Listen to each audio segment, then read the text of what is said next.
Complete అవ్వట్లేదు. Sir మంగళం scene గారు మీకోసమే వెయిటింగ్.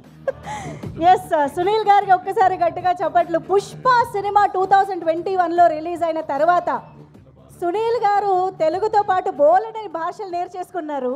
ఆ రేంజ్లో అన్ని సినిమాల్లోనూ అన్ని భాషల్లోనూ కనిపిస్తూ ఉన్నారు. సో మంగళం సీను గారు ప్లీజ్. Thank you.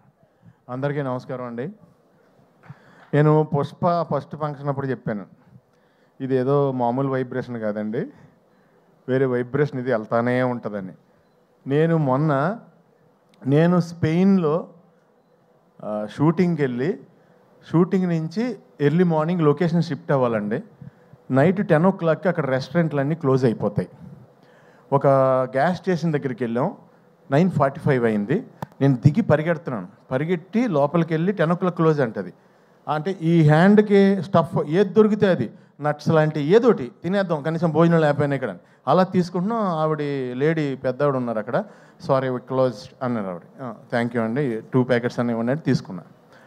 తర్వాత సెట్ చేస్తున్నామండి నియర్ బై రెస్టారెంట్లు ఏమో ఉన్నాయని. కబాబ్ పాయింట్ అని ఒకటి ఉందండి. కబాబ్ పాయింట్ అంటే కనుక మన ఇండియన్ రెస్టారెంట్ అని అనుకుని అక్కడ కబాబ్ పాయింట్ దగ్గరికి వెళ్ళామండి. బయట కొంతమంది కట్టేసి కబాబ్ పాయింట్ క్లోజ్ చేసి midnight స్పెయిన్లో 2 o'clockకి బయట నుంచుని వాళ్ళు అక్కడ నుంచుని సిగరెట్లు కాలుస్తున్నారంటే ఆ వాండర్ తాలూకు 2 brothers, లోపల ఒక బ్రదర్ ఉన్నాడు, పెద్ద బ్రదరు. మేము వెళ్ళాం, దిగాం. ఇలా వెనకాల డైరెక్షన్ డిపార్ట్మెంట్ ఒక వెహికల్, మాది ఒక వెహికల్. దిగ్గానే అతను ఇలా చూశాడు నన్ను. అది నేనేంటి, స్పెయిన్ ఏంటి, అర్ధరాత్రి 2:30కి ఇలా చూశాడు. చూసి లోపలికి వెళ్ళాడు, ఫోన్లో ఆన్ చేశాడు. పుష్ప ఇంటర్వెల్ బ్లాక్ తీసుకొచ్చి చూపించాడు నాకు.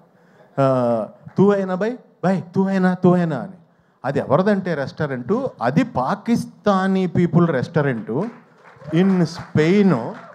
ఒక అర్ధరాత్రి నన్ను చూసి వాళ్ళు ఏమేమి ఐటమ్స్ వండగలరో అన్ని ఐటమ్స్ వండి నాకు, ఆదిత్య రవిచంద్రన్ డైరెక్షన్ డిపార్ట్మెంట్కి, డైరెక్టర్కి, అందరికీ నేనేంటంటే వాళ్ళందరూ తింటున్నారు, వీళ్ళందరూ వాళ్ళ ఇంట్లో వాళ్ళని లేపేసి వీడియో కాల్ ఇచ్చారు నాకు. నేనేమో పాకిస్తాన్లో నాకేమో హిందీ రాదు, ఉర్దూ రాదు. నమస్తే G, thank you G, Phir మిలేంగే G, ఏం మాట్లాడుతున్నాను నాకే తెలియలేదు. అప్పుడు పక్కన ఆకలేస్తుంది. సో డార్లింగ్ అంత దూరం రీచ్ అయిపోయింది. ఎక్కడికి వెళ్ళినా నన్ను చూస్తే పుష్ప. ఈ మాట నేను ఎందుకు చెప్తున్నానంటే, నేను ఫస్ట్ హైదరాబాద్ వచ్చినప్పుడు విలన్గా చెయ్యాలని బాజీగర్లో, డర్లో షారుఖ్ ఖాన్ ఆ బ్లడ్ నోట్లో వేసుకున్న పోజులన్నీ పెట్టి దిల్సుఖ్నగర్ స్టూడియోలో ఫోటోలు దిగాను, ఇలా కత్తేది పట్టుకుని. ఫోటోలు అంటే దిగిపోయాను, కానీ నేను ఎలా చేస్తానో అలా ఎవరికీ తెలియదు. సో అన్నీ చూపిస్తుంటే నేను మామూలుగా ఎంటర్టైనర్నే, అందుగురించి ఎవరోనే అవునా ఓకే తర్వాత కలువమ్మా అన్నారు. అలాంటిది నువ్వు అంత పెద్ద డైరెక్టర్ డార్లింగ్, ఈయన అంత పెద్ద స్టారు, అలా వైకుంఠపురం సినిమా తర్వాత ఈయన హీరోగా చేసే మూవీలో ఎంత ధైర్యం డార్లింగ్, ఒక కమెడియన్ విలన్గా తీసుకోవడం అంటే కష్టం అది. ఎందుకంటే ఓ పర్సన్ ఇక్కడ ఒక జన్మ తీసుకున్నప్పుడు అతనికి బతికుండగా పునర్జన్మ ఇవ్వడం కష్టం. అది ఎవరి వల్ల అవ్వదు, దానికి చాలా గట్స్ కావాలి. దాన్ని అంత స్టార్ అయ్యుండి ఆయన సపోర్ట్ చేసి నమ్మి సీన్ చేస్తున్నప్పుడు ఫస్ట్ డే వచ్చానండి, నిజం చెప్తున్నా. మొత్తం ఆ స్లాంగ్, నేను నా స్లాంగ్ తప్ప ఇంక వేరే స్లాంగ్ ఎప్పుడు మాట్లాడలేదు లైఫ్లో. అసలు వచ్చి మాట్లాడుతుంటే నేను పంబులైపోయి కంగారు పడిపోయాను.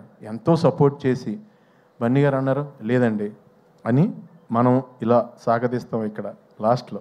ఇక్కడ అలా కాదండి, ఫస్ట్ సాగదీసి లాస్ట్లో కట్ చేస్తాం. ఇది అంటే చాలా సింపుల్గా నాకు ఒక సూత్రం చెప్పి, నేను ఇంకా మీరు డైలాగ్ పట్టించుకోవద్దండి మీరు చేయండి అంటే, నా ఫస్ట్ టైం, నా ఏజ్ కంటే పెద్ద క్యారెక్టర్, నేను ఎప్పుడు అలాంటివి చేయలేదు. సో నెతుక్కుంటూ నాకు నిజంగా డార్లింగ్ ఈ రోజునే నిజం చెప్తున్నాను, తమిళ్, కన్నడ, మలయాళం అందరూ టూ మచ్ ఆఫ్ రెస్పెక్ట్ ఇచ్చి చాలా మంచి క్యారెక్టర్లు ఇచ్చి నువ్వు ఇచ్చిన పునర్జన్మ జెండా వాళ్ళందరూ కూడా కంటిన్యూ చేస్తున్నారు. చాలా చాలా చాలా థ్యాంక్స్. ఒక్క మాటలో అంటే మీకు బన్నీ గారు, మీ కష్టం ఎంత ఉంటుందంటే, దేవుడు వచ్చి బాబు ఇంకొద్దు నేను ఇచ్చేస్తున్నా, ఇంక కష్టపడద్దు ప్లీజ్, అంత కష్టం అండి బాబు, అంత కష్టం అండి బాబు. ఎందుకంటే కష్టానికి ఇంకా జాతకం ఏం ఉండమంటండి, కష్టానికి సచ్చినట్టు నేచర్ ఇచ్చి తీరాలంట. మీరు ఆ కష్టాన్ని నమ్ముకున్నారు. లేకపోతే ఇక్కడ కూర్చుని ఆల్ ఇండియా రేంజ్లో బిగ్గెస్ట్ ఫిలిం కొట్టాలంటే నిజంగా ఎంత కష్టపడాలండి. It's impossible actually. మీరు అందరూ కలిసి పాసిబుల్ చేశారు. మీరు మీ కష్టానికే ఎప్పుడు మీకు దేవుడు 10 న్యాయం చేయాలని మనస్ఫూర్తిగా కోరుకుంటున్నాను. ఫైనల్గా ఒక లైన్లో ముగించేస్తాను. డార్లింగ్, నేను లోకల్ ప్రొడక్ట్ దానికి ఒక ముద్ర వేసి దాన్ని ఎక్స్పోర్ట్ క్వాలిటీ ప్రొడక్ట్ చేసావు డార్లింగ్. I'm exporting now. చాలా హ్యాపీగా ఉంది. రకరకాల క్యారెక్టర్లు, వెరైటీ క్యారెక్టర్లు చేస్తుంటే ఫస్ట్ ఆర్టిస్ట్గా మార్నింగ్ లొకేషన్కి వెళ్ళగానే ఎంతో హ్యాపీగా ఫీల్ అవుతున్నాను. చాలా thanks darling. Thank you sir Bunny garu. Thank you so much. Wishing you all success for ever for ever for ever. Darling, all the best. Wishing you all success for ever for ever for ever. మా daddy అక్కడే ఉన్నారు, మీ daddy అక్కడే ఉన్నారు. ఆయనకు కూడా ఆయనకి thanks చెప్పమని చెప్తా. ఓకేనా? Love you. Wow, that was amazing Sunil గారు. సునీల్ గారి మార్క్ స్పీచ్ మళ్ళీ చాలా రోజుల తర్వాత మేము విన్నాం లేదా? నేను నిజంగా ట్రై చేయలేదండి. ట్రై చేస్తే ఇలా రాదు. ట్రై చేయలేదు, అనుకుంటే కక్కేసాను అంతే. తెలుసండి, మనసు పొరల్లోంచి ఆటోమేటిక్గా వచ్చింది, అర్థమవుతుంది. Thank you so much. Thank you so much Sunil గారు. మంగళం సీనుగా మాకందరికీ ఎప్పటికీ గుర్తుండిపోయే రేంజ్ పర్ఫార్మెన్స్ని, ప్రెజెన్స్ని అందించినందుకు thank you so much. And now let me welcome Ganesh Acharya Master onto the stage.